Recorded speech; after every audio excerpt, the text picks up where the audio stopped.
So this month is Ankylosing Spondylitis Awareness Month. So I thought I'd talk to you about this invisible disease to help raise awareness and hopefully let people understand what it means to live with a chronic illness. I'd like to share my experiences with the disease. I'm not a medical expert, so these aren't the opinions of a medical professional.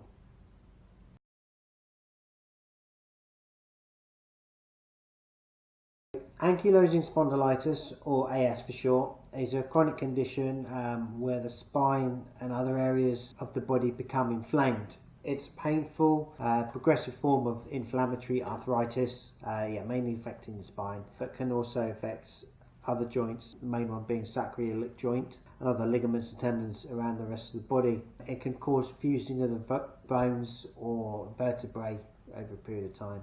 My body basically attacks itself where my immune system is overactive.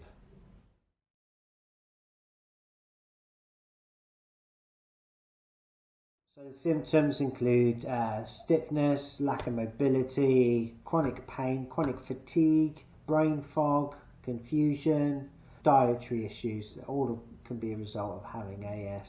For some people it can cause iritis as well, but for me that's not an issue yet, thank goodness. Every so often I can have a flare-up where all my symptoms are heightened. Sometimes these flare-ups can be caused by a specific trigger, or just sometimes they're random and unpredictable and can last any length of time between 30 minutes and a couple of months.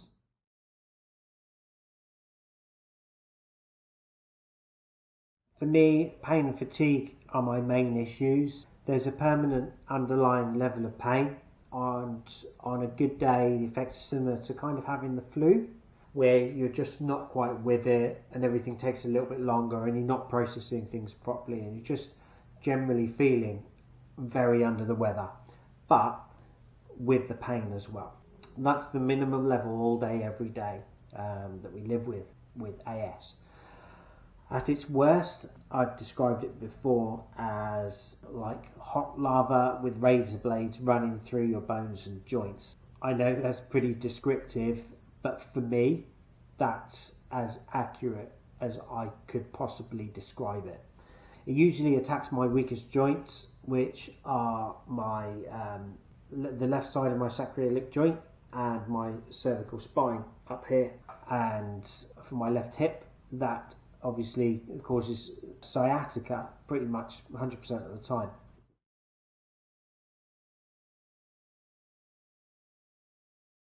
I was diagnosed in 2017, just a couple of years ago, after having what I thought was sciatica in my left hip. I was hobbling around for a couple of days and pain was getting ridiculous. Being a man, it took me a little while to go to the doctors. Eventually went there and he took a blood test and noticed my movement wasn't as it should be and asked me to do certain turns and things like that and bend down, touch my toes, which I clearly couldn't. So he referred me to the rheumatologist.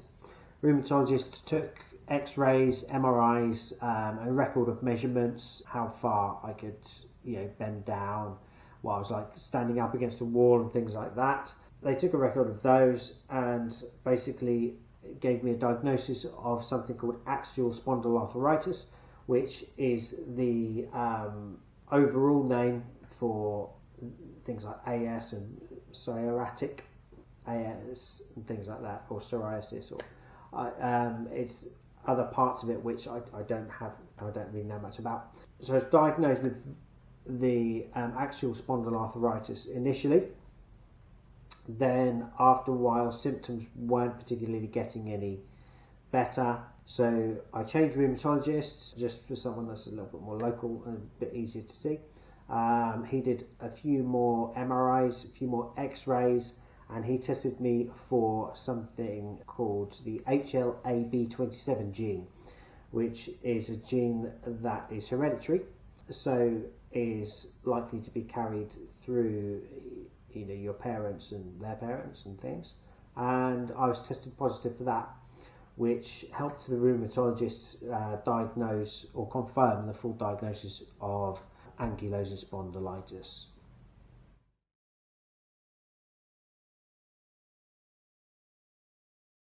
Unfortunately, there is no cure for AS, although there are treatments and medications that can be used to help reduce the symptoms and the pain for some people.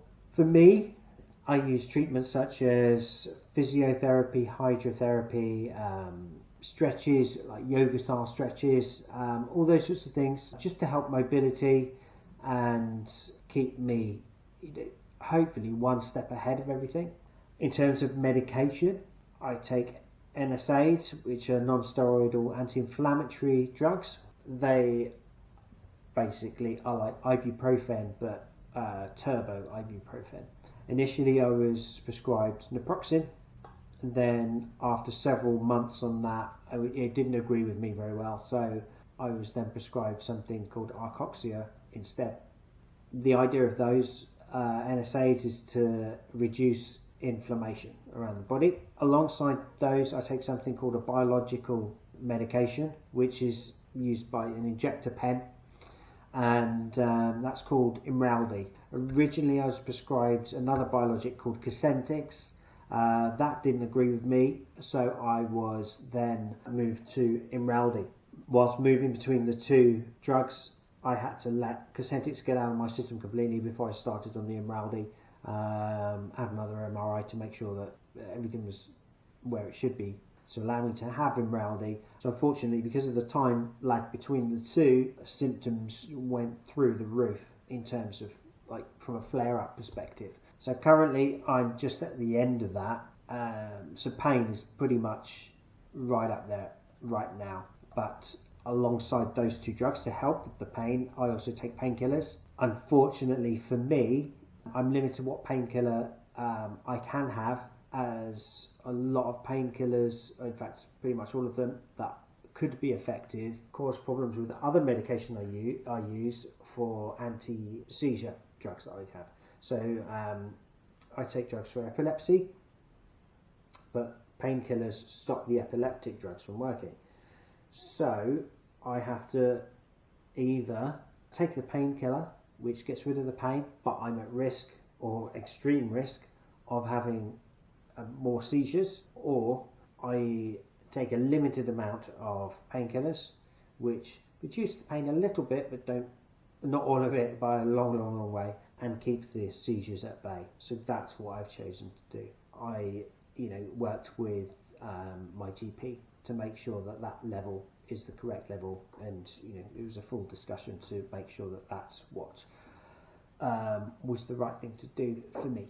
It's different for everybody, of course, and I can't imagine there's many people in my exact situation, but there might be some people in a similar situation which have difficulty in planning and managing their medication levels. In terms of biologics, the injection pen that I use, generally speaking, they slow the progression of the disease down.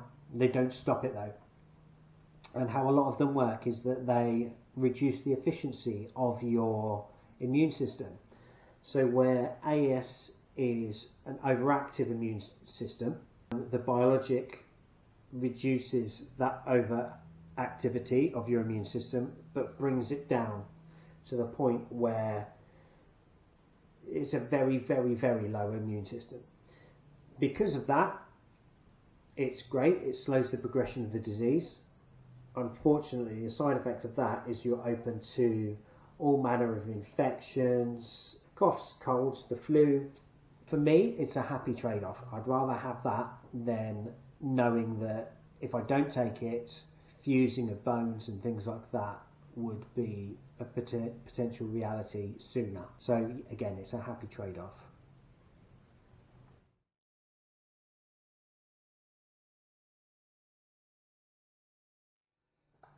So when I was diagnosed, the first thing the rheumatologist said was stop any kind of activity that has any impact, such as sort of impact sports, those sorts of things. So immediately stop playing football.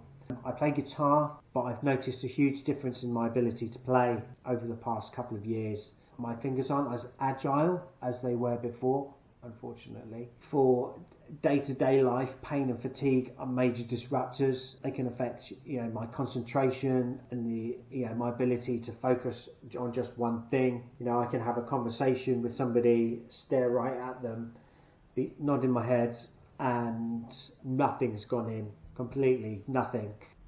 Some people might be thinking typical male, hands up. I was probably guilty a little bit of that before I was diagnosed, but it's a lot worse now. I kind of laugh at it because if I didn't laugh, I'd just, be feeling quite sorry for myself. Depression and anxiety, there's a strong link between those and chronic pain.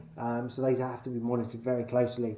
I try and keep myself as positive as possible. I do kind of joke about it. It's my way of dealing with it. Anybody within my inner circle, I'm very open about it. I'll tell anybody that will listen or wants to know about it. I will make jokes at the expense of myself about it. I think the positivity of joking about it sort of ushers away the bad stuff that I don't have to think about then. So that's kind of my way of dealing with it. I don't know whether anybody else has that. In terms of the physical side of things, from day to day, getting in and out of bed, or particularly getting out of bed, is pretty strenuous. First thing in the morning is the worst time possible for AS for me, and from what I've read and heard from other people, the same sort of thing with them as well. I tend to do a bunch of stretches while I'm still in bed. I'll do another video on the sort of stretches that I do so that people can see what I actually do on a day-to-day basis. But I'll do a bunch of things, then get out of bed. So the stretches that I do help me put on my socks a little bit easier. For example, like one sock is on one side is okay, the other sock on the other side is a bit trickier. Hopefully they won't get worse if I maintain those stretches and exercises. Things like picking something up off the floor, where one of the kids has dropped one of their toys, kind of thing, and you think, oh, okay, I'll just get that. A few years ago that used to be pick up, put it away. Now it's you bend down, make a big noise, struggle to get back up, and it hurts. That's the key thing, it hurts every time as well. The things that you would probably take for granted years ago that you would really kind of, it makes you realise how much of the normal things in life that you actually miss. Each day you deal with a lot of pain and fatigue, which takes it out on your body. So by middle of the afternoon, I'm ready for a bit of it's not a nap. It's more than a nap. It's more than a sleep. It's kind of like your body just passes out. There's no control over this. It's your body tells you to sleep, you sleep. It's as simple as that. And that can be awkward in times when you say you want to go out and about for, day out. And your body says, you need to sleep. That's how it is now. You've got to kind of work around it. The sleep can last anything between 45 minutes and 3 hours. So 45 minutes is about right for most days. 3 hours would be like if I was in a flare-up, for example, and you're in a lot of pain. Yeah, at night as well, your sleep is completely broken. For me, I'll go to bed at 10:30. By about 1 o'clock, I'll be awake, and I can be awake for 10-minute sessions, like every half hour, or I can be awake for 2 hours, like wide awake. And it's always difficult to know what to do when you're wide awake. Like, do you read a book? But if you do that, you've got to turn the light on, and the light might stimulate you to be more awake, in which case you're kind of encouraging yourself to be awake. Or do you just lie there, or do you actually get up and do some, I don't know, housework or something? It's difficult to know what to do, so I just kind of lie there and just hope myself back to sleep. Of course, half an hour later you're up again with the pain, and that goes on pretty much every single night. I don't think I've had an unbroken night's sleep for 3-4 years, something like that. So it's difficult, but the afternoon sleeps help me catch up, of course. So I'm not hallucinating just yet.